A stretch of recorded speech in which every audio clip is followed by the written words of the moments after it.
Hello guys! Welcome to my channel! So for today's video ay mag-steam tayo ng banana cake.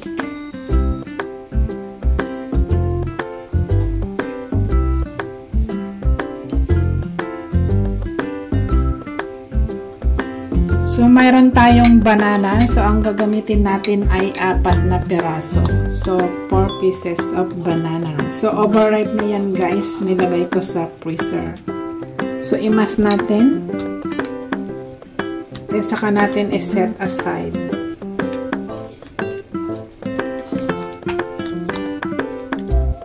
So, meron din tayong 2 itlog.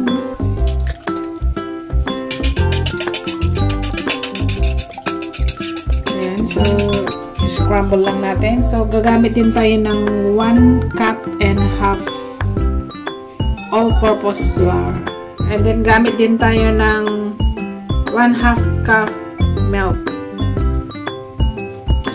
Then, 1 teaspoon vanilla. And then, 1 teaspoon baking soda. And then, gamit tayo ng 1/4 teaspoon salt. At saka, 1/4 cup sugar. And then, 1/4 oil.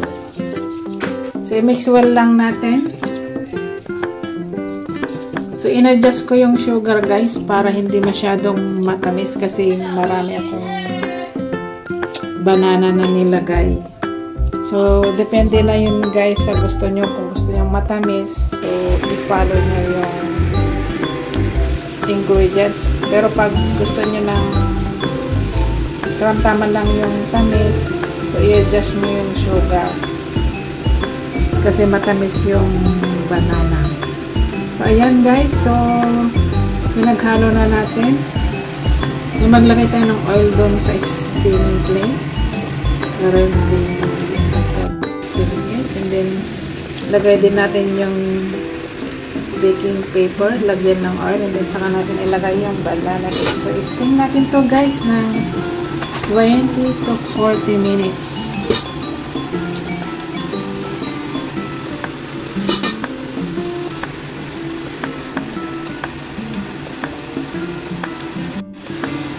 So, ayan guys, 25 minutes to, i-check natin. Pagluto na sa gitna. Ayan, luto na siya guys, in 25 minutes. Ayan, pwede na siya.